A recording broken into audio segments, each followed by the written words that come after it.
This is Boxing Tickets NI. We're here at the JB Promotions Recall Show and delighted to be joined with the Devil, Peter Carr. Peter, I've heard so much about you over the last 12 months from me and Cochran, and I guess I can see why. Obviously the excitement's there. From the first punch you threw tonight, you were there and you were ready to do the business.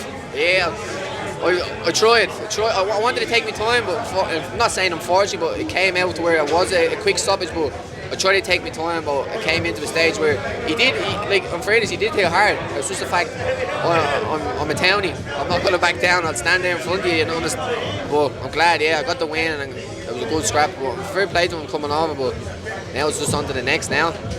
I guess obviously it's that buzz, isn't it? Obviously you've come across from kickboxing, obviously you're an amateur boxer as well.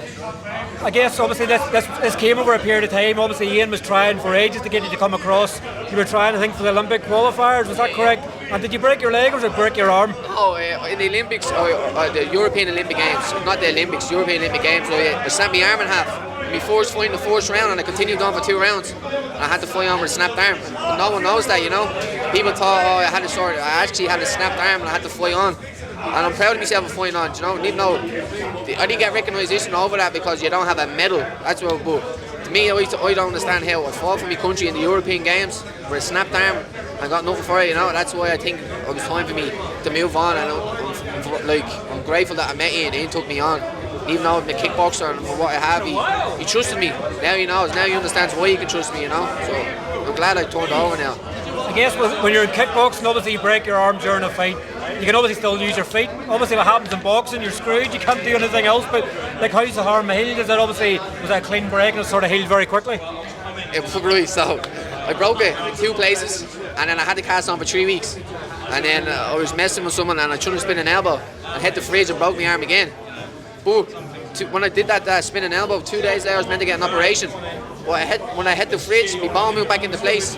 So I didn't have to get the operation, so I'm kind of happy. So I broke my arm in 3 places and it healed up. You see, I was thrown with it there. It's my right arm I was thrown with. I don't feel pain in it anymore, so it's good now, so I'm blessed.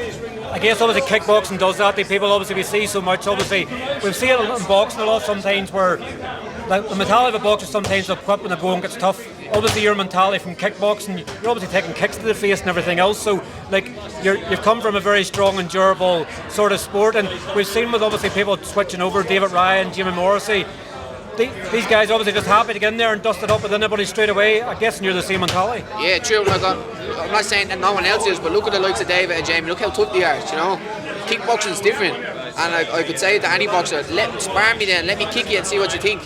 And then I can promise you'll tap in the first round. It's completely different. Think of a shin, getting a kick in the shin in the forehead, in the side of the face. It's completely different, but I think that's the mentality that I had over. But the kickboxing made me tough, And my outlet's old school, all old school. So that's what made me get into it, and he just pushed me, and now I'm just tough from him now and the kickboxing. I'm guessing you're obviously going to take a couple of get it warmed up. I guess you probably maybe still had intentions there in the fight, because obviously it looked like he was very prone to an uppercut. At sort of times he's been in and fallen over on his right leg.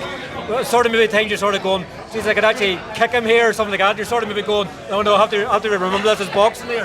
No. People say that to me, but sometimes, even in my kickboxing fights, sometimes I'd lose my kickboxing fights for not showing so much kicks. And in kickboxing, every round you throw 6 kicks. So then I love my hands. I love being in your face. I love being on your chest. I love it. The kicking, you can't really do that. So I never think of kicking, no, ever. I was only messing with my coach saying when I jump out and do, I didn't. I know what I got in trouble for it, but I just stick to the normal. You obviously have quite a lot of knockouts, obviously, from kickboxing and everything else. You seem to have power on both left and right hand. You sort of seem to hold back. Obviously, you're lean back in your sort of stance. Were you is the intent just there with every punch? You're giving 100% for every punch? I wasn't giving 100% every punch. Nah, definitely wasn't. No, but I was trying to time him. Because when you, no disrespect to him, when you fight someone not at your level or anyone's level, you can't time someone so as quick. So I was trying to wait to see what way I pull and throw, what way he reacted. And he reacted by ducking down, so then I caught right uppercut. But then it didn't work, and then I changed my stance because I can do both stances. And I just caught him with the right, and unfortunately he felt the pain that I was on about. The adrenaline's kicked in, obviously you had quite a large crowd there, obviously up in the balcony, they're all going mad. I'm guessing obviously, with Ian Cochran obviously as your manager as well, he's going to keep you busy. When are you hoping to get back out again? 4 weeks time? Yes. So you'll be back here again in 4 weeks time hopefully? See you in 4 weeks, 2-0. guess that's the way you want it. Obviously, the more we can keep you fighting, obviously, the more we keep you in weight. Obviously, easier to sell tickets, I guess, when you're putting knockouts together as well. It isn't easy to sell tickets, but I want to be active, you know. I know, I'm afraid nobody, he knows that as well, I'm afraid nobody. I'll fight anyone at any record, but it's the fact that I have to get respect to build her up. I need respect for the people to understand me, but one thing for sure is you can all run, but you can't hide, and I will see you soon, no matter who you are. That's going to be a fact, but there's no bad blood in this. I want anyone to go home to the man that, no matter who you are, but it's not going to stop me from making my family wealthy. So that's one fact, but yeah. And where do you sort of see your dreams and aspirations, obviously, in the sport? You achieved a lot as a kickboxer and everything else. Do you see, obviously, as a career, do you sort of have like short-term goals, or everybody turns over and they're going to want to be a world champion and everything else? Where do you sort of envisage yourself as going as a pro boxer? First, I want to take it slow. I want to go for an Irish title, blah, blah, blah, onto the European and world title. I'm a multiple world and European champion in kickboxing. Imagine I was like that in boxing, man. I'd be minted. You know, it's not that I want money. I just want the money to give to my family to understand. I don't care about me. I generally don't. I'm young. Man, that's not. So I want to look after them first. But yeah, I want an Irish title first. So whoever's from my weight. Yeah, middleweight, is it? Middleweight. And I'll drop down as well. So a few people see me, but no matter who has the Irish title from 70 to 75, you're going to see me soon. No matter who it is. And obviously with Ian as well, obviously we've seen last year, obviously Jimmy Morrissey, a slot in the Katie Taylor card. He also got Ruben Farrell, obviously a slot in the Michael Conlon card in Belfast. Was it Michael Conlon? No, sorry, Michael Conlon didn't fight. I've lost the plot. There's been so many shows recently, but obviously he got a shot in the Matchroom card as well in Belfast the week after. But obviously Ian, as your manager, you know there's opportunities to get around the way, and when you're knocking people out, these opportunities are going to come very quickly because people want to see that on TV. True, yeah. People like that. See, people only like the fancy stuff, knocked down and all. People don't like all the rounds go on and see the skill.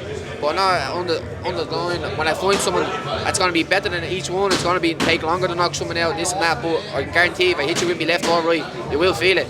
So it is going to be up to you to keep your hands tight. If not, you will be going down. But I don't mind getting on the big card. I don't care about the big cards yet. I know my time will come, so I'm going to be patient, take my time. I'm not going to rush into it. I don't want to make mistakes. But for sure, someone will see me soon on the big card. And I'm guessing there's going to be no real celebration if you're going to be back in here in 4 weeks' time. You sort of maybe have a day or so relaxation and get back in again on Monday. I'm generally just going out tonight, film my friends, film my students, my family, have a 1 or 2 drinks, and I'm back in on Monday. No breaks. To me, I don't understand the break. I don't understand it because if you live in the house that I live in with my father, it's old school. It's no break. You have plenty of rest when you're dead. That's a fact. When you're dead, you can lie there and dream all you like. Till then, I need to work to get me money for the family and push that. So till now, with no breaks. Not for me, no. Well, listen, thanks very much for your time. And no doubt we'll see you in 4 weeks' time. Well, indeed, sir. Thank you.